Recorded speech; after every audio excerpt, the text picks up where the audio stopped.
In case you get macros getting disabled in 2016 and above versions, and you are getting this sort of a pink bar, you can simply go ahead and enable the macro uh, by performing the current step. Please go ahead and close this Excel file and go right click the file and go to properties, and you will have a place where you can unblock it. Uncheck this or check it back, click OK, and you may not see this every time. Only when you see the pink bar you will have this.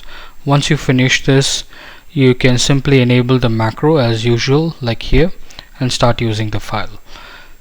In case you don't want to enable the macro, you can simply go to your sheets, click on any of the charts that you have.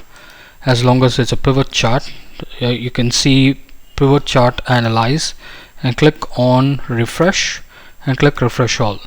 That will automatically refresh the data for you. As another way to do it is go to one of the pivots, click on the pivots, click on pivot table analyze, and click refresh all.